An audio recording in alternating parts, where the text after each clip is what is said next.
I am loving the vibrancy of your space here. Yes, thank you so much.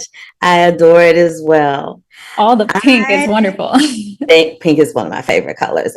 Can you tell? I can. It's fantastic.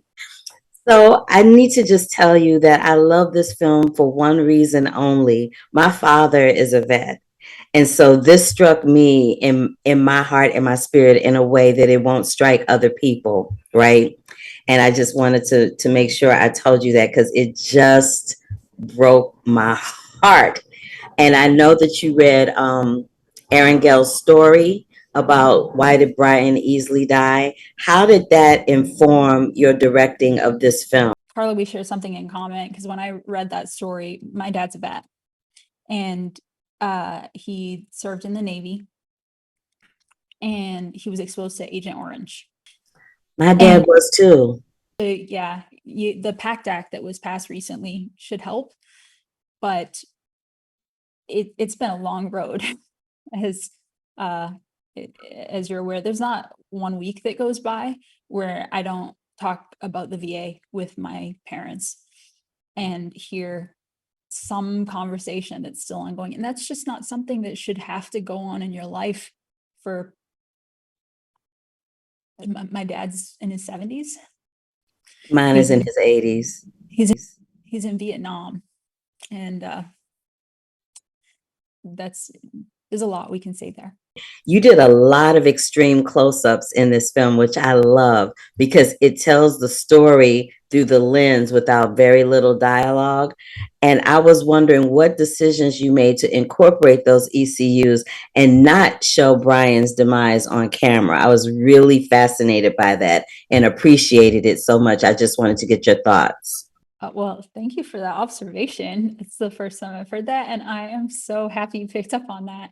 That was by design. We, my cinematographer, Doug Emmett, who's one of, he's truly a master of his craft.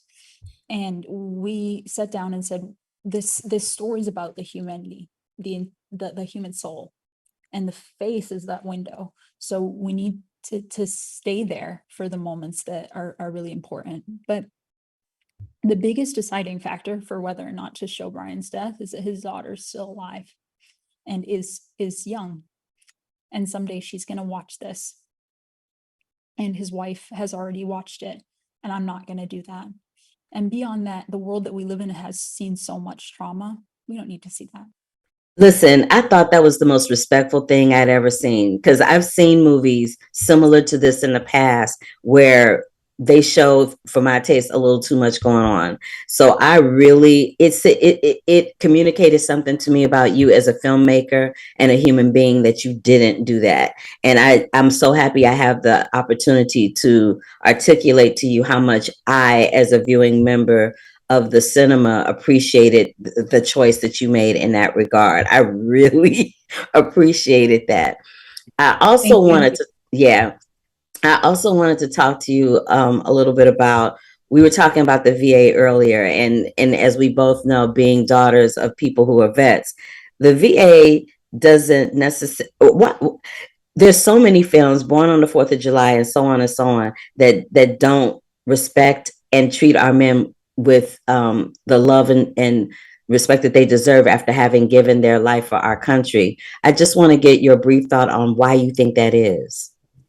Bureaucracy. Mm. I think that there's a lot of people who, it's hard to villainize people because I've met folks at the VA who are really kind and lovely and want to help, but they're weighted down in so much. And it's hard. There's not one easy answer to fix it.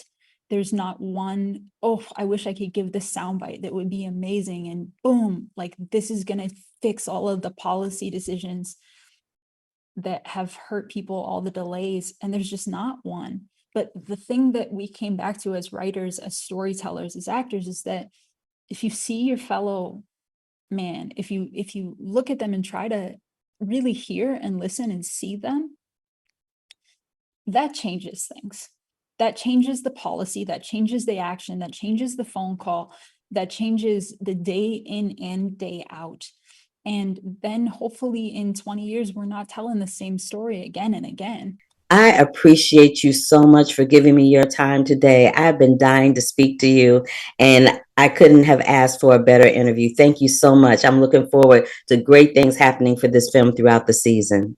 It was an honor to speak with you today, and thank you for telling me about your dad. I know that it's not easy thing, so. I appreciate you. Thank you. Bye now. Nice to meet you, Carla. Nice to meet you.